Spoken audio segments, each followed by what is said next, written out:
The Ukrainian army has pushed the Russians back from Kupiansk and taken control of almost 90% of the city. This was stated by the commander-in-chief of the Ukrainian Armed Forces, Alexander Syrskyi. He also noted that for 17 months now, Russian troops have been trying to capture Pokrovsk, but Ukrainian defenders are holding the line and seizing the initiative. Syrskyi added that as a result of counteroffensive operations, the Ukrainian armed forces regained control over 16 square kilometers in the northern part of the city, as well as recaptured 56 square kilometers in the areas of the settlements of Grishine, Kotline, and Udachne, west of Pokrovsk. In addition to actions on the front line, Ukraine is systematically increasing pressure on the enemy deep within its territory. We are successfully striking Russia's critical infrastructure with deep strike assets. As a result of these strikes, Russia's direct and indirect losses since the beginning of the year amount to a total of $21.5 billion. Alexander Syrskyi, commander-in-chief of the Ukrainian Armed Forces, on Telegram. Meanwhile, Russian Defense Minister Belousov once again reported to Putin about the capture of Kupiansk in the Kharkiv region. He assured the Kremlin dictator that the city had been taken by the Zapad group and that the Ukrainian armed forces were allegedly trying unsuccessfully to regain control. A month ago, the head of the Russian General Staff, Gerasimov, had already reported to Putin about the capture of Kupiansk. Analysts from the Center for Countering Disinformation under the National Security and Defense Council of Ukraine explain, Russian officials lie to the dictator because they are afraid of losing their positions. All of Putin's officials, from Gerasimov, who was the first to lie about controlling Kupiansk, to Belousov, continue to lie right in front of Putin himself. I wouldn't be surprised if the old fascist himself believes their reports completely. Such actions can be attributed not only to the fear of losing their positions over defeat, but more likely to the desire of the elites and Putin's inner circle to continue the war at any cost. That's why they keep telling him about victories. The truth is, Putin himself also wants to keep fighting. Oleksandr Kovalenko, head of the Center for Countering Disinformation at the National Security and Defense Council of Ukraine. Since the beginning of the day, the Russians have tried to break through the Ukrainian defenses 87 times along the entire front line, according to calculations by the General Staff of the Armed Forces of Ukraine. In the Konstantinivka direction, the defense forces repelled 14 assaults, and on the Lyman section of the front, the enemy tried to advance 7 times, but without success. Almost a third of all battles today took place in the Pokrovsk direction. In the past day alone, 1,730 Russian occupiers were eliminated at the front.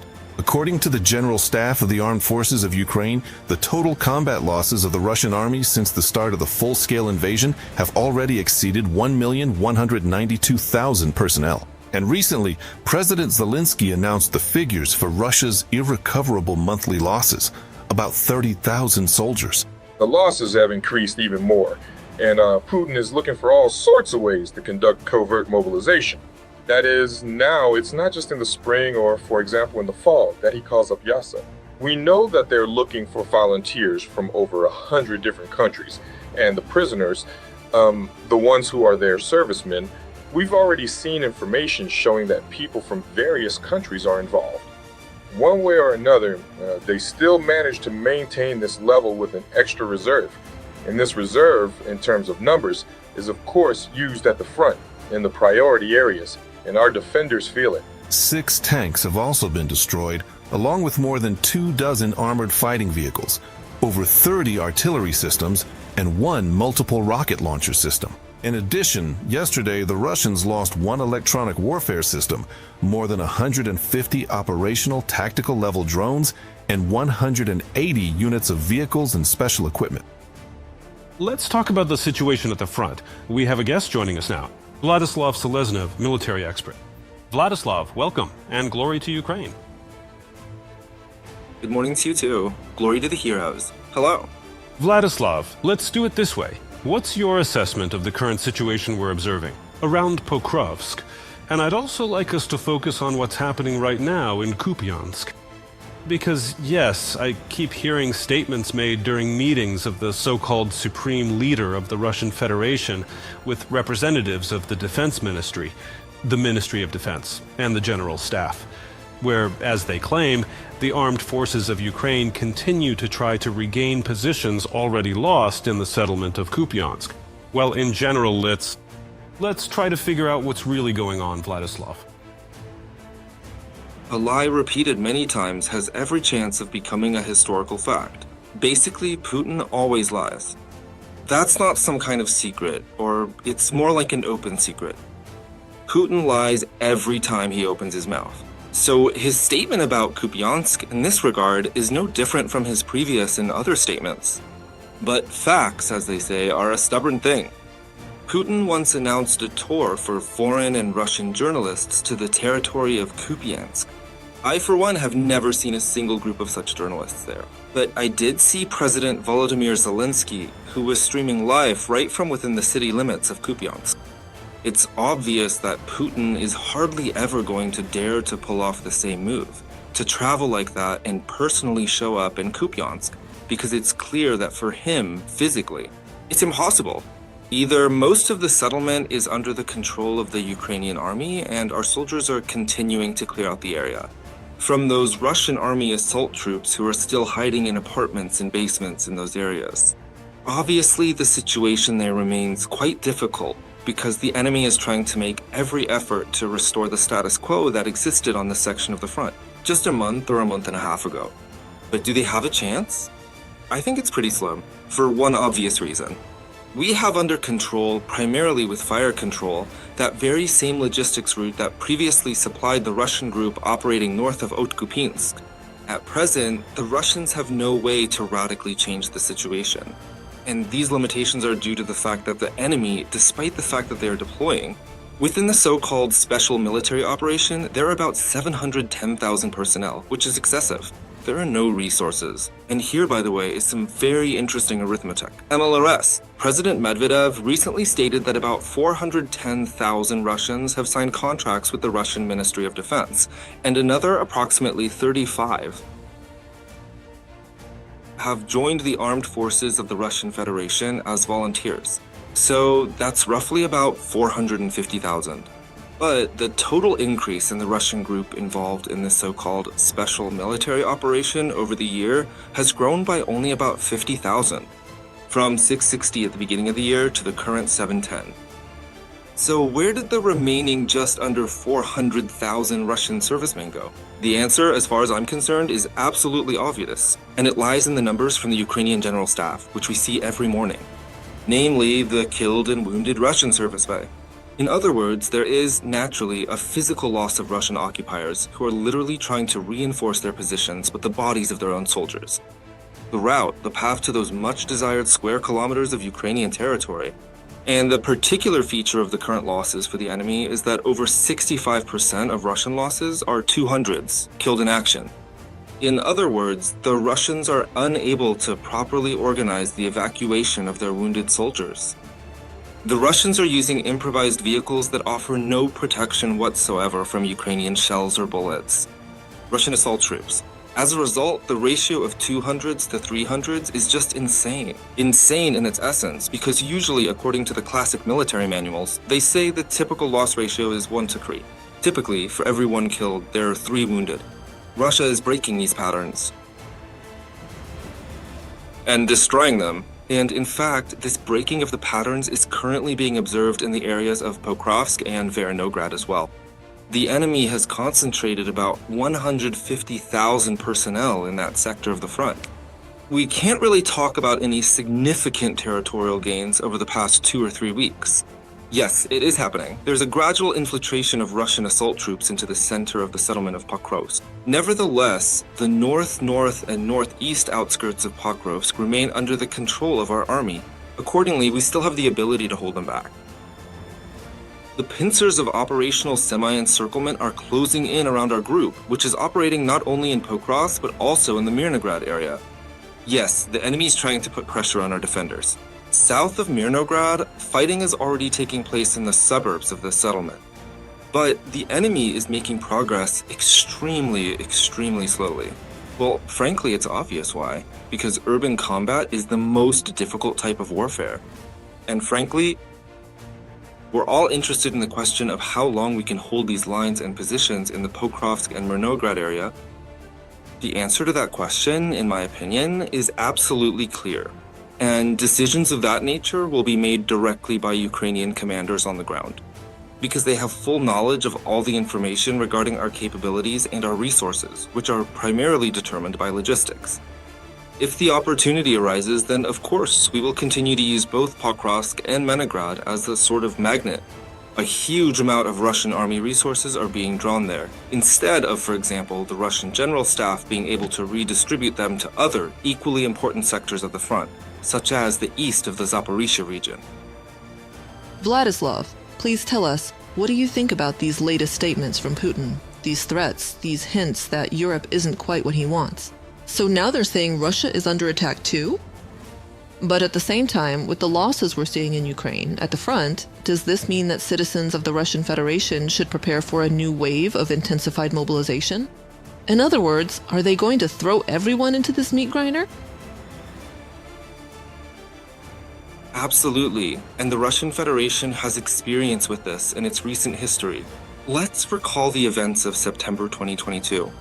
The failed offensive operation by the Russians in the Kharkiv region and the actual retreat from the northern part of the Kherson region literally forced the top military and political leadership of the Russian Federation to carry out a partial mobilization. How did Russian society react to this situation? More than 1 million Russian citizens quite literally voted with their feet against that very partial mobilization by any means possible, crossing Russia's borders, fleeing in any direction where those borders were open. I believe that Vladimir Putin and his inner circle remember this experience very well. That's why even now, despite the huge losses on the battlefield, these large-scale mobilization measures are not being carried out. Other forces, means, and resources are being used, but resources have a tendency to run out. And already in many Russian regions, the initial payments and incentive bonuses for those Russian citizens willing to sign contracts have been significantly reduced, with the Russian Minister of Self-Defense. And this means that we are seeing the very results of the sanctions policy. First and foremost, the sanctions policy named after General Vasil Maluk. I mean, our strikes on those facilities in the Russian Federation that provide an inflow of foreign currency to the Russian budget, the lion's share of which is directed towards supporting the so-called special military operation. Therefore, I believe that these measures refer to sanctions with a targeted approach. This should continue further, so that the enemy has no illusions. Their resources are running out, and 2026 definitely won't bring a significant boost to the Russian budget. And that means the enemy will have to cut some programs, which frankly is only logical. After all, de facto, the strategic offensive operation of the Russian army, which General Syrsky spoke about recently, has in fact been ongoing since mid-October 2023, while at some point this madness has to end. Right now, the Ukrainian army is working on this very consistently and quite effectively. Vladislav, look, you mentioned resources. One way or another, basically, no country has unlimited resources. And what about Ukraine's resources, considering that we are practically monitoring daily updates about strikes on oil refineries and various factories involved in the Russian military-industrial complex?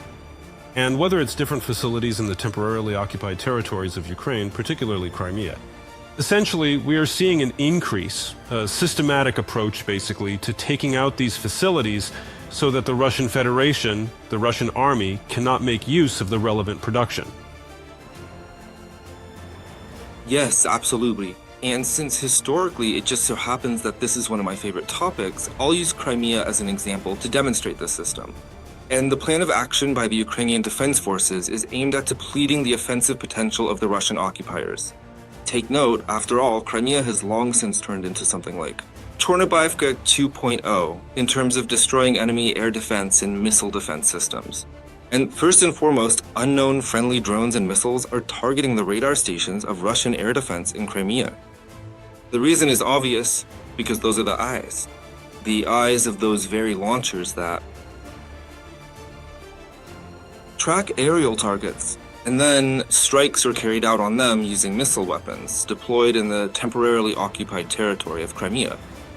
If those eyes are gone, burned, destroyed, mangled by the blast wave, then there's no way. The enemy can no longer effectively track the entire swarm of drones attacking military targets, military infrastructure, and energy facilities of the Russian occupiers in the temporarily occupied territory of Crimea. And as time goes on, these operations are only growing in scale. The enemy is suffering more and more losses. And that's even considering that some of these losses, the enemy tries to make up for by withdrawing and redirecting additional air defense and missile defense systems to the territory of temporarily occupied Crimea. Does this help the enemy? Partially, yes. But as a rule, even the air defense systems transferred from other parts of the Russian Federation don't last long. Because in addition to the effective work of Ukrainian pilots, missile operators, and drone operators, there are others who are just as effective. Our Vovkulaki special forces are operating in Crimea. And the partisan movement is also quite active in the territory of temporarily occupied Crimea and Sevastopol. And that means that important targets for the Ukrainian defense forces are being scouted in a timely manner. And once they are, a missile or electronic strike is carried out on them, which disables the equipment or weaponry itself. I'm confident that such operations will continue, because at this point it's not just about Crimea and the military facilities of the occupiers there, but also about the territory of Kuban, meaning Novorossiysk as well, military facilities, sites connected to the energy infrastructure.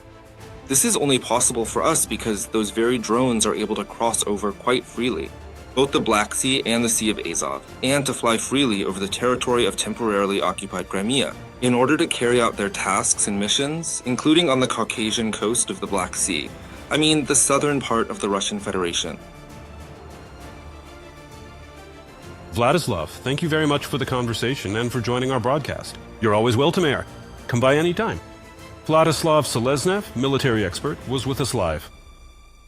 Subscribe to UATV English and stay updated on the most important events, top news from Ukraine and all over the world, in-depth analysis, exclusive reports and interviews, all on hand in our channel. Join our community of viewers and stay tuned.